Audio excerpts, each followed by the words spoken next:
The group had already stopped near the top of the slope when Jean Lemon lifted the flashlight. The beam cut across the wet grass and settled on the trunk of a tree a few yards ahead. For a moment it stayed there, steady. Then two orange points appeared in the dark above the grass, level with each other and set wider than any eyes a person would expect to see from that distance. They did not blink or shift like an animal caught in a light. The grass around the base of the tree looked pressed flat in two parallel lines that ran back into the darker stretch between the trunks. The dog had come back down the hill minutes earlier, tail tucked tight against its body, pressing hard into the legs of the people behind it. Its ears stayed flat, and its ribs worked fast under the coat. A sharp metallic smell hung in the air, strong enough to sting the throat and bring water to the eyes. Lemon took one step closer. The beam traveled upward from the grass. What it showed was not a man standing on the ground. The shape rose straight from the slope without feet planted for balance, the lower part narrow, the upper part spreading wider than any shoulders before tapering again above the glowing points. It held its place without any sway or adjustment, as if nothing beneath it needed to shift weight. The wet blades of grass at the edge of the beam caught the light and stayed still. No one spoke. The only sounds were the dog's low breathing and the small scuff of shoes on the grass as the group began to move backward one step at a time, without turning their backs to the tree. Lemon's hand trembled once. The beam dropped. The orange points vanished into the dark above the tree line. The run down the slope started from there, toward the scattered lights of the houses below. Ah, uh, on the evening of September 12th, 1952, the lights still held over the school field in Flatwoods. Edward May, Freddie May, and Tommy Heyer had stayed out after supper, kicking a ball across the grass with a few other boys. A bright streak cut across the sky from west to east, low enough that they stopped to watch it. The light held steady for a few seconds, then dropped behind the rise that led toward the Fisher farm. They stood where they were until it passed out of sight. The boys left the field and cut across the short lanes to the May house. Kathleen May was inside when they reached the door. They told her what they had seen and pointed toward the hill. She listened, then stepped outside and looked at the darkening sky herself. She decided she would not send the boys alone. Word moved between the houses. Eugene Lemon, 17 and already in the National Guard, agreed to go. He brought a flashlight. The family dog came with them. They left the yard and crossed the open ground that sloped upward past the last fence line. The grass was still damp from the day. By the time they reached the lower part of the hill, the sky had turned fully dark. The path took them through thicker weeds and low trees, the flashlight beam moving ahead of their feet. Lemon kept the light low so no one would trip. No one spoke much. The only sounds were the dog's breathing and the scuff of shoes on the slope. At that point, nothing had touched them. There was no wreckage in sight, no little fire burning in the brush, no machine noise coming from the ridge.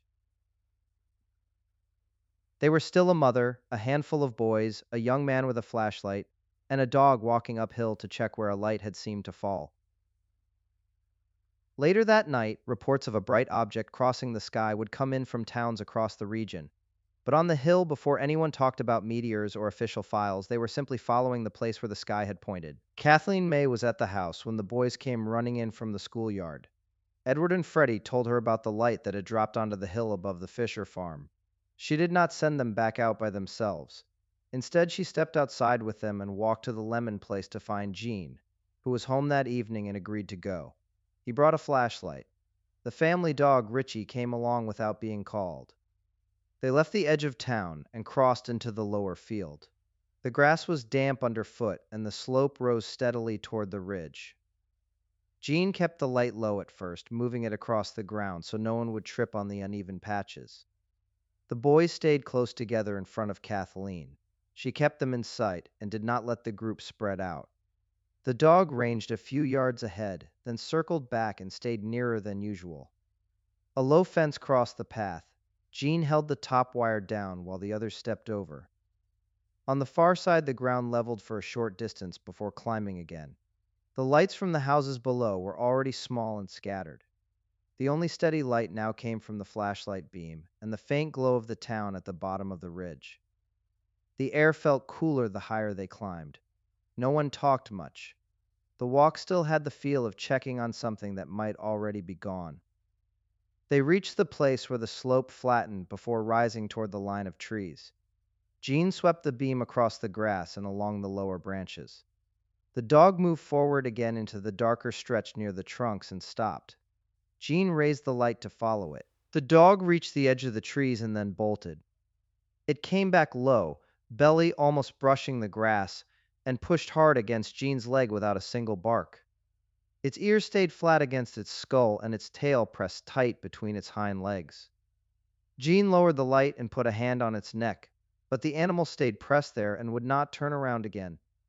Its front paws kept shifting on the slope as if it could not find steady footing. A smell reached them on the next breath of air. It sat sharp in the nose and throat, like hot metal left out in rain. Kathleen May coughed once and pulled the collar of her coat higher. The boys stood where they had stopped, a few steps behind Jean, and the light from the flashlight made a narrow circle on the trampled grass between them and the trunks. No footprints showed clearly, only bent stems and a patch where something heavier had passed. One boy kept his hand on the shoulder of the boy in front of him. Jean raised the beam again and moved it along the lower branches. The dog stayed tight against his knee and kept its head turned toward the same line of trees. The grass ahead looked darker where the slope rose, and a faint red pulse showed once between the trunks before it faded. Jean took one step forward. The dog's claws dug into the ground and it pushed harder against him, still silent. The slope here tilted enough that anyone who stopped had to lean slightly forward to keep balance. They stayed there long enough for the smell to settle in their mouths. Jean's light caught nothing moving, only the steady line of trunks and the leaves that shifted when the air moved through them. Below the lights of Flatwoods sat small and ordinary along the road. The group had already climbed past the last fence. Turning around now would mean walking back down in the dark with the same smell at their backs. Jean shifted his weight but did not take another step. The dog's breathing stayed quick and shallow against his leg. Lemon raised the flashlight and ran the beam up the trunk of the nearest tree. The light settled on two orange points set close together in the space between the lower branches and the grass. They held steady and threw the beam back without any blink or shift. Around them the shape rose taller than a man and wider through the middle, with a pointed outline that came to a rounded top above the eyes. The face below that outline showed red and seemed to hold its own dull glow. Folds of dark material hung from the middle down, thick and still, like heavy cloth or sheet metal rather than any ordinary coat. At the ends of the arms the hands showed long and narrow, the fingers drawn out into points that caught a faint edge of light. No feet or legs stood on the ground. The whole form hung level with the lower branches, as if the trunk itself supported it. The beam picked out a single drop of moisture on one of the lower folds that reflected the light for a second before it rolled away. The smell thickened the longer the beam stayed on the shape. It pushed into the mouth the way metal and sulfur do when a match is struck too close. Lemon kept the light fixed for only a few seconds. When he lowered the beam, the orange points remained visible a moment longer, then sank back into the dark between the branches. The dog pressed harder against his leg, and its breathing turned sharper. Someone behind him took a step back, and the wet grass gave under the boot. The group began to move without anyone giving an order. They kept their faces toward the tree as they went, feet sliding on the slope, until the last fence post came up under their hands again. No one turned to watch whether the shape followed or stayed where the light had found it. That short glimpse is the part that made the later drawings feel so strange. The witnesses were not describing something seen across a valley or high in the sky. They were describing a shape close enough for the flashlight to strike it, close enough for the dog to refuse the ground in front of it, close enough for the smell to feel like it had a source. The tree gave the thing scale. The lower branches were ordinary. The trunk was ordinary. The shape beside it was the part their minds could not put back into the same world. They broke and ran down the hill without a word between them. Lemon kept the light low now, the beam cutting across the wet grass in short, uneven sweeps as his boots slipped on the incline. The children stayed bunched together, shoulders knocking, and Kathleen May stayed right behind them, with one hand out as if she could catch any one of them who fell. The dog stayed at Lemon's heel instead of ranging out front, its nails scraping on the occasional rock. The fence line came up fast under their hands. They climbed through it one after another, the wire sagging and springing back, then kept moving across the open ground below the ridge. Breath came hard and loud. Someone's jacket caught on a low branch and tore free without stopping. The houses below showed yellow light in 2 or 3 windows, and the road curved into view between them. No one looked back up the hill. They reached the yard they had left from and did not slow until the gate latch clicked shut behind the last of them. Lemon turned the flashlight off and set it on the porch rail. The smell had followed them down, thick in their hair and on their clothes, the same sharp metal and sulfur bite that had met them at the top. Kathleen May kept the children on the porch steps while she caught her breath, one hand still resting on the youngest boy's shoulder. The dog would not leave the door. It sat pressed against the frame, ears up, and when Lemon tried to send it into the yard for a last check, it only pushed harder against the wood and would not move. They stayed outside a while longer, not speaking much, until the cold settled into their damp cuffs and collars. Then they went in. No one suggested going back up the slope that night. No chase had to happen for the fear to be complete. The hill had shown them one thing under a light, and that was enough to send every one of them home. I saw our highs. I saw our BDZ race. Rorg. I sigh. By the time the group reached the bottom of the slope and split toward their separate houses, the irritation had already begun for several of them. It started as a raw scrape in the throat and a burning along the eyelids, the same feeling that had hung in the air near the pulsing light. Kathleen May walked the last stretch with her sons, the damp cuffs of her coat stiff against her wrists. Jean Lemon kept the flashlight off now. The dog stayed close to his legs and did not lift its head. Inside their kitchens and front rooms, the smell stayed on their clothes. It was not the ordinary scent of night air or wet leaves. It clung to the wool and cotton even after they changed, a sharp metallic trace that worked its way into the fabric. One of the boys tried to hang his jacket on the porch rail, but the odor followed him through the doorway anyway. By midnight, the first wave of nausea hit. 2 of them vomited before they could reach the sink. The retching left them lightheaded and short of breath, the same raw feeling still sitting behind their eyes. They rinsed their mouths at the sink, and the water tasted flat. The next morning, none of them wanted breakfast. The weakness stayed in their arms and legs through most of the day. Mrs. May sent word to the others that the boys were staying inside. Lemon's mother kept him home from school. The smell had not left the clothes even after they were washed and hung on the line behind the houses. It rose again whenever the fabric was moved. A local doctor looked at the worst cases that afternoon. He checked their throats and eyes and listened to their chests, but found nothing that matched the pattern of ordinary illness. There was no clean diagnosis that could be lifted out and pinned to the story as proof. The safer thing to say is that several people who had climbed the hill reported the same kinds of irritation afterward, and the symptoms eased after a few days. That uncertainty is part of the shape of the night, too. The sickness had come down with them from the upper slope and stayed in their bodies long enough to mark the memory without giving anyone a neat answer. Sheriff Robert Carr drove out from Sutton that same night once the calls reached him. He met 3 other men at the base of the hill, and they started up on foot with flashlights and a pair of shotguns. The path was still damp from earlier rain. Their lights picked out the same stretch of grass the first group had crossed, now flattened in a wide swath that led toward the trees. Near the fence line, the air carried the same sharp metallic smell the witnesses had described, strong enough that one man stopped and turned his head away before they moved on. Their boots left fresh prints in the soft ground beside the earlier tracks. They spread out across the upper field and worked the edge of the woods. Carr kept his light low, checking the ground for any sign of wheels or landing gear. They found 2 long marks pressed into the soil where something heavy had slid, and the grass around them was crushed in a rough circle. Beyond that, the trees stood quiet. No light showed between the trunks, no shape moved, and nothing answered when they called out. One man walked a short distance into the brush with his flashlight raised, then came back shaking his head. The shotgun he carried rested across his forearm the whole time. They stayed on the hill for more than an hour. Carr walked the full length of the field twice, stopping at the spot where the boys said the figure had appeared. The ground there was bare and ordinary under the beam. The only trace left was the odor that clung to their clothes and the trampled grass that would straighten by morning. When they turned back down the slope, the lights of Flatwoods showed below them, steady and unchanged. By the time they reached the road, the men were quiet. Carr wrote the statements the next day, listing what each witness had seen and noting the absence of any object that could be taken into evidence.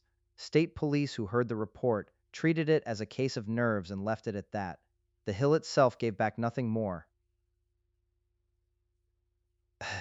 By morning, the story had already passed from one kitchen table to the next along the short streets of Flatwoods. People stopped at the May house and at Lemon's door, asking the same questions. The boys were pulled aside on their way to school and told again what they had seen on the slope. Kathleen May answered the same account each time the phone rang. Lemon stood in his yard and described the red light and the shape that moved toward the flashlight beam. A reporter from the local paper arrived before noon and wrote down the measurements the group gave. 10 feet tall, spade-shaped head, eyes that glowed orange, hands that looked clawed. The same details were repeated until they settled into a single picture. By afternoon, a sketch artist working from those descriptions had produced the first drawing, the tall figure with the pointed head and the metal-looking lower body. Copies of that drawing began to move through the county. The people who had climbed the hill the night before stayed mostly indoors. Some still tasted the sour mist in their throats. One of the boys kept to his room with a damp cloth over his eyes. The dog stayed under the porch and would not come out for food. Lemon tried to sleep in the middle of the day, but woke when he heard footsteps on the road below. Kathleen May washed the same dishes twice and watched the hill through the kitchen window. The ordinary sounds of the town, cars on the main road, the school bell, screen doors, continued below them while the group stayed quiet inside their houses. By evening, the first out-of-town cars had pulled onto the shoulder near Fisher's farm. Men with cameras walked the lower fence line and asked directions to the exact spot. The hill itself showed nothing new. The grass where the group had stood remained flattened in a narrow path from the road to the trees and back again. No metal fragments, no scorched ground, only the same slope and the same line of woods. The private memory of the climb stayed with the 7 people who had made it. The wet leaves underfoot, the sudden stop when the light appeared, the turn and the run downhill with the dog ahead of them. The public account, already fixed in the drawing and the repeated statements, moved outward on its own. The Air Force picked up the reports 2 days later when the local statements reached their desk in Washington. An investigator from Project Blue Book called the Braxton County Sheriff and asked for the names. The sheriff read the list over the phone. Lemon, May, the boys, the dog. The investigator wrote them down and asked whether anyone had seen the object on the ground up close. The sheriff said no one had stayed long enough to touch it. A second call went to the weather station at Elkins. The observer there logged a bright object moving west across the sky at 7:15 that evening, low and fast, with no sound. The Blue Book file noted the sighting and placed it beside 2 others from the same night, both described as fireballs. The light on the hill was listed as consistent with a meteor that had broken apart on entry. The figure itself stayed outside that explanation. Lemon's account of the shape, the eyes, and the smell was copied into the report without a matching entry from any other file. No photographs existed. No fragments were collected.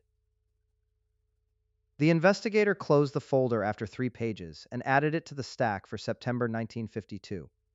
The folder went into a cabinet with the rest of that year's cases. In Flatwoods, the same statements kept moving from one kitchen table to the next. Kathleen May repeated the part about the mist and the red face whenever someone asked. Jean Lemon described the way the eyes caught the flashlight beam. The sheriff drove back up the slope once more with a deputy and found only the flattened grass and the 2 skid marks already noted in the newspaper. By the end of the month, the out-of-town cars had thinned, but the drawing Mrs. May had helped make in New York was already being passed around at the feed store. The official report stayed in the drawer. The meteor crossed the sky that evening in a long, low arc visible from several counties. It dropped behind the ridge above Flatwoods and left a trail that faded while the boys were still running for help. Later accounts placed the same light low enough to be mistaken for something landing on the slope. The boys reached the top with the flashlight and the dog, and the beam swung left toward the tree line where the grass had already been pressed flat in two parallel lines.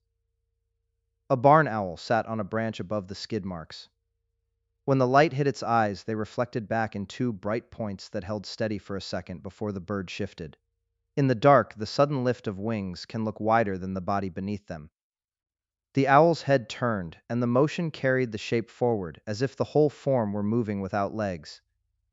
The witnesses were already breathing hard from the climb. The dog had gone quiet and low to the ground. Under those conditions, the outline of spread wings and a rounded body could read as a tall shape with a head that tapered at the top. The mist the group described hung close to the wet grass that night. It caught the flashlight and softened the edges of anything beyond the beam. The red color they remembered could have come from the last of the meteor's glow, still in their eyes, or from the way blood vessels show through closed lids when a light swings fast. The green folds below the waist matched the way an owl's underfeathers catch low light against darker branches. The metallic smell stayed on their clothes after they ran. It could have risen from the disturbed soil along the skid marks, or from the chemical tang that sometimes clings to ground near old farm equipment left to rust. The sheriff's second trip found the same two marks in the grass and nothing else under the tree. The flattened patch measured roughly the width of an owl's wingspan when it drops from a perch. No tracks led away from the spot. The group had already reached the bottom of the hill and were telling what they had seen before anyone else climbed up. The fear stayed with them on the way down. It did not require the shape to remain once the flashlight moved and the bird had flown. The hill sits above the same fence line it always has. Grass covers the slope again each spring, and the trees hold their places through one season after another. In daylight, it is easy to make the whole thing small. A meteor falls behind a ridge. An owl sits where a flashlight can catch its eyes. A dog reacts to a smell in the grass. Children run because children run. Adults remember height and color through fear. But the night does not stay small when it is told from the place where they stood. It becomes the little circle of light at Jean Lemon's hand, the wet ground sliding under everyone's shoes, the dog pressing backward instead of charging ahead, and Kathleen May keeping the boys close while the houses below looked too far away. It becomes the second before the beam lifted, when every ordinary explanation was still possible, and the second after it landed, when none of those explanations could make anyone stay. The official report could list the light in the sky as a meteor, and the marks in the grass as possible animal sign. It could not write down the exact shape of silence that fell over that group before they ran, or the way the odor stayed in their clothes after the hill was behind them. That is the part no folder ever held very well. The town keeps its streetlights on now the way it always has. From the road below the ridge, the hill shows only as a darker line against the sky once the last porch lights go out. The grass on the slope grows back the same each year. The tree still stands where the beam once stopped.